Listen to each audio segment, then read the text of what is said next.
दर्शक भी नमस्कार। मैं हूं आचार्य रामकृष्ण शास्त्री और आपका प्रिय यूट्यूब चैनल एस्ट्रोलॉजर एक्सपर्ट में आपका स्वागत है। आज हम बात करेंगे पुत्र प्राप्ति करने के लिए हमें सात्विक विधि में से एक किस प्रकार हमें वो करना चाहिए।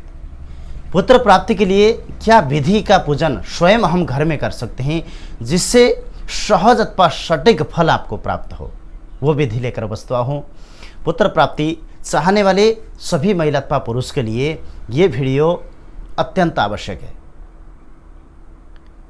पुत्र प्राप्ति करने के लिए देवता को प्रसन्न करना आवश्यक होता है। दैविक कृपा प्राप्त करने के लिए देवताओं को सेवा परम तरीके से करना चाहिए, वो भी उसमें भी एक विधि होता है। वो विधि मैं आपको बताने जा रहा हूँ।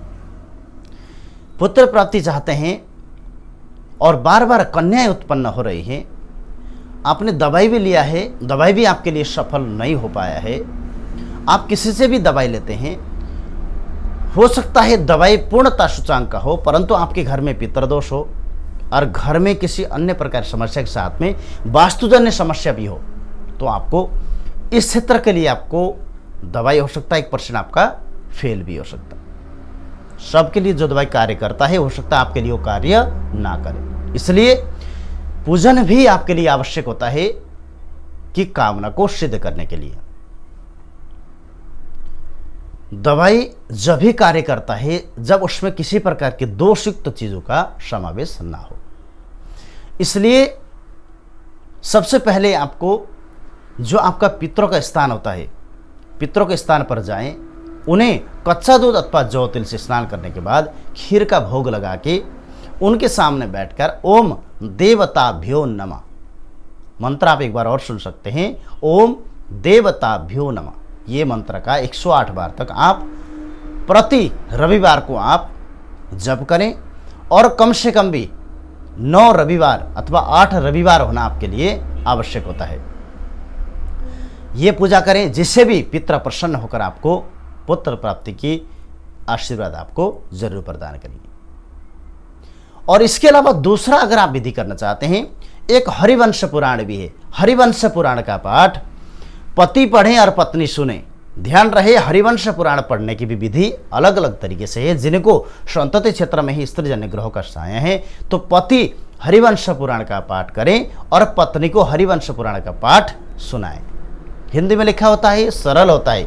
ध्यान रहे, पत्नी को हरिवंश पुराण पढ़ने के पाठ करने का उतना फल नहीं मिलेगा जितना पति अगर हरिवंश पुराण का पाठ करे और पत्नी सुने, तो इससे पुत्र होने की जो चांस होगा आपको 100% होगा। तीसरा विधि है, हरिवंश पुराण पढ़ने के लिए नॉर्मल तरीके से आप लोग पूजा पाठ के समय में सुबह शाम के समय दीपक जलाएं और मक्खन मिश्री का भोग भगवान कृष्ण अथवा जो भी आपके पास मूर्ति उनके सामने अर्पण करने के बाद आपकी किताब पढ़ने के बाद वो प्रसाद आप वितरण करें, प्रसाद आप भी ले। इस तरह से आप अगर हरिवंश पुराण का पाठ करेंगे तो पुत्र प्राप्ति की कामना आपका जरूर सिद्ध होगा। तो तीसरा जो उपाय होगा, एक जो देसी गाय का जो बछिया होता है उन बछिया के गोबर लाइए, गोबर ला कर शिवलिंग का निर्माण करिए। शिवलिंग का निर्माण करने के बाद उसको 1-2 दिन आप सुखाइए और कोई भी सोमवार के दिन उनको एक परात में अथवा किसी बर्तन में रखने के बाद आप उनको भोलेनाथ का स्वरूप मानते हुए उनकी पूजन करें, आह्वानित करें। उसके बाद दूध, दही, शहद, घी और बुरा से उनको स्नान कराएं। बेलपत्र, भांग, धतूरा और भस्म, कुछ दक्षिणा, काले तिल और जौ इन्हें अर्पण करें। जल से इनको स्नान कराएं। कुछ वस्त्र पहनाएं अथवा कुछ कलाव का टुकड़ा पहनाएं। रोली, चावल, अक्षत, पुष्प, मिष्टान और फल फूल से इनका पूजन करें। पूजन करने के बाद बैठकर ओम नमः शिवाय का मंत्र आपको नित्य 41 दिन तक करना होता है। और जैसा कि बीच में महिला अशुद्ध होते हैं तो पुरुष ये पूजा को कंटिन्यू करें।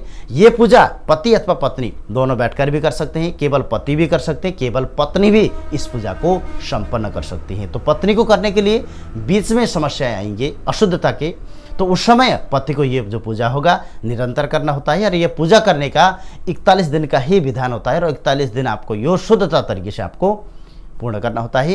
कोई भी यज्ञ, कोई भी जप, कोई भी तप आप करेंगे उसमें विशेषकर तामसिक चीज का सेवन आपको नहीं करना है। जैसा कि लहसुन, प्याज, कड़ी, बैंगन, मूली और अदरक, इन चीज़ों का सेवन आपके लिए फर्ज रहेगा। और बाहर से बना हुआ कोई भी चीज़ आप ना खाएं। और मन में सदैव भगवान श्री कृष्ण अथवा ओम नमः शिवाय का मंत्र अथवा जप आप करते रहें, तो जिससे आपका कामना शीघ्र आपका संपन्न होगा और आपका पुत्र प्राप्ति की कामना भी आपका शीघ्र पूर्ण होकर आपका मनोरथ पूर्ण होगा। हरिओम।